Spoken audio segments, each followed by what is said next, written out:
Hi, everyone. Today we're going to talk about if suites, in particular the Yacht Club on MSC, is worth it right after this.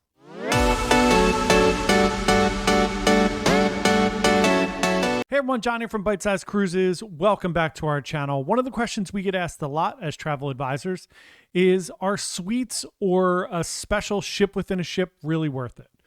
So we've done this on the Haven. We've done this on Royal Caribbean Suites. A few weeks ago, we stayed in the Yacht Club on MSC, and we want to talk about our experience and tell you what we thought about it. If that sounds great, if you love everything that has to do with cruise ships and cruising and this amazing cruise life that we all love, we would love for you to subscribe and join us on this journey. So a few weeks ago, we decided to sail on the MSC Seascape. We were sailing in the Yacht Club. In this particular sailing, we sailed in an inside suite, which is something that's really interesting and kind of special about MSC. You can kind of go suite on a budget. So they have inside cabins that are suites. They are large inside cabins. It was a very large room. So we're going to talk about it from start to finish. So the cost of this was not exorbitantly expensive. It was around $2,000. I sail solo a lot, so I was by myself in this cabin. So it was around $2,000 for a 7-day cruise out of Miami to sail in the Yacht Club.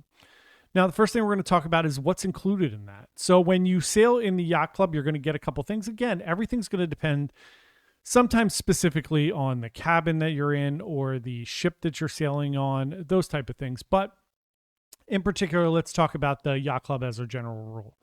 So you obviously get everything that a normal cabin cruiser would get. You get your cruise fare, port fees, and taxes that are included. You also get internet for one device, and it's the standard internet, not the stream internet. So one thing to keep in mind with MSC, their internet's a little bit different. This is just a tiny bit of an aside. Their internet is locked to a specific device. So unlike Royal or Norwegian, where you can kind of log in and out of the internet and share it and switch devices, this is locked to a device. So if you log in on a particular device, that is your device with that internet for the cruise. So I purchased separate internet. As you all know, we work on our cruises, so we need stream internet. So I purchased 2 stream devices anyway, but you do get internet included for one device per person in the cabin. You also get a butler that is assigned to your cabin. They are available 24 hours a day. You have a Yacht Club concierge team that is available 24 hours a day to assist you with anything that you need, including restaurant reservations, show reservations, help finding things, getting places, ordering food, all of those things.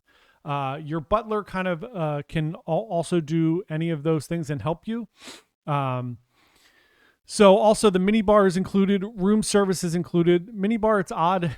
Everything's included, all the liquor and everything. But if you eat more than one Toblerone, you have to pay for that. Very funny. But the minibar is included. They also bring you up a bottle of alcohol. I didn't drink it. I had a bottle of Jack Daniels, just sat in my room for a week. But it's really great that you get a bottle and you have mixers in your fridge. You have full cutlery, flatware, everything in your room in case you want to have dinner or anything in there. You have a coffee machine. You have hot water for tea. So you have coffee, tea, all of those things are included. And I said room service. So you have room service included as well. There's no additional charge for that. So we're going to start with embarkation. I will say, of any cruise I've ever been on, staying in a suite or otherwise, this was the quickest embarkation I've ever done. We got to the port around noon. I was in the Yacht Club, so I walked into the Yacht Club area. They took my information. I gave them my paperwork and my ID. They checked everything, gave me an envelope with my wristband that you get and my key card. And they said, follow this man. He's going to take you on the ship. And we walked through the crowd, even through the people were already boarding. So they have that little boarding glass thing, which I can't think of what it's called right now. They walked us on the left side of that, past everybody, right to the specific Yacht Club elevators, and took us right to the Yacht Club lounge on deck 16, gave us a drink, and we sat there. From there, they said, your butler will come and take you to your room when your room's ready. It was about 12:30, so within 15-20 minutes, they came and took me to the room, and my Key card didn't work. Totally fine. So they let me in the room. I went down, got another key card, and then my band didn't work because that was connected to my key card. So I went down, got another band, and then my key card didn't work for the yacht club door. So I got another card, and then my band didn't work, obviously, after that, and I didn't care. I wasn't going to say anything again. So then I'll give you the quick funny story on that. Then I got off the ship the next day to go to the private island. When I was getting off, they told me my card wasn't right. So the guy just wrote on there and said, "You're fine, don't worry about it." And then when I got back on, that guy didn't like that it was written on. So he took my card and told me I had to go get a new card. So I couldn't get into the yacht club to get a card. So I had to wait for somebody to let me in. Went into the yacht club, got another card. That card didn't work on my door again. So finally they figured that out. I think I had 6 room cards on this trip. And then my band, I just took off after that because it just didn't work. It's all good. Stuff happens. It's not a big deal. It didn't affect my vacation at all. But it was just very funny that we had tons. It was like a circus with the carts. However, they took me to my room. I was in a handicap accessible room. That was just what I got. I guess that's what was available, and that's what they put me in, which is totally fine. It was a big room. There was no show that it was accessible other than the bathroom. So basically, when you're in an accessible room, the entire bathroom is your shower. So there's just a drain in the floor. You can turn it on. There's a seat there. Obviously, everything in the bathroom is big. So the room was beautiful for an inside cabin. It was very large. Once you're in your cabin, they then let me know that I could have lunch up in the restaurant or on the deck. There is a bar and grill up on the pool deck in the yacht club, which is a buffet. The food in the buffet up on the pool deck there was really great. The service up there was excellent. You have your own pool deck up there. You have your own sun deck in the back. There's hot tubs. There are even cabanas. Some of them are reserved for the high-end suites. Some of them you can rent.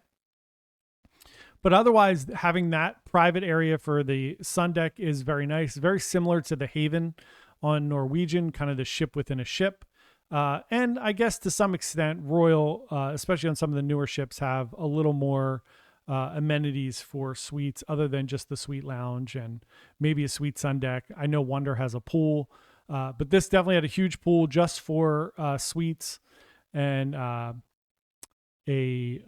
hot tub as well. You do get a pass for the thermal suite as well, but that area wasn't great, and you could see that in our ship review. So other than that, I talked to my butler. He was great. I really don't use the butler for anything. Being in a suite is a little overkill for me anyway. I don't really have any needs or anything that I need a butler for. I did use the concierge to make dinner reservations. That did not go well, I will say. I've done that on Royal and Norwegian. It was fantastic. They made reservations for me and my whole party for entertainment and for dinner every night. I will say that on this particular trip, and again, I'm just giving you the information. It's not a big deal at all. I asked for dinner reservations at specific restaurants for specific days. Apparently they couldn't do that. No one told me that. They just made reservations for different days. So, I had to go cancel those because we already had other plans for being at a port or doing something. So there was really no communication between the concierge and me after that. So they just made reservations for whenever they could, which is fine, I guess. It just didn't work out for me.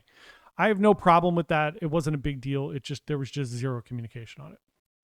So I just canceled and made different reservations. It's fine. Totally fine. So just putting everything out there so you kind of get a grasp of what's going on. So other than that, I really didn't use the concierge or the butler. I don't really have needs. I could do all those things myself. And other than that, the room steward was amazing. Every time I left the room, she kind of MacGyvered in there. If I was gone for like 3 minutes, she made the bed. I don't know how she did it. It was amazing. But that was great. They did stock the fridge every day. She consistently asked me if I needed anything. From that perspective, it was a lovely experience. And like I said, the yacht club pool deck with the buffet up there was really, really good. The yacht club lounge was really nice. They have drinks there every night for happy hour. You can eat breakfast, lunch, and dinner in the yacht club restaurant. The food in the yacht club restaurant was excellent. Not as good as Coastal Kitchen or the Haven restaurant, but it was good. Very good. I have zero complaints. The food was great. So that was that experience. And then throughout the entire cruise, everything was great. You do get priority debarkation and things off the ship. Again, I have no problem just waiting and walking off the ship. It's never that big of a deal to me. There were no tender ports or anything like that. It was just their private island, Nassau, and Puerto Plata. So no big deal. We just wait an hour or so and get off the ship. Again, my needs are minimal, but they do offer that service. So if you're looking for that, there is value there, and that's a big value. So then everything else was great. I have no complaints. We had an amazing trip. We had amazing weather, everything. I do think the yacht club is worth it, especially for the price. It's much cheaper than going on in a Royal Suite or in the Haven. So from that perspective, it's definitely worth it. You also get a drink package with your, you get the Easy Plus drink package with your suite, which is great. So that's a great value, I think, there.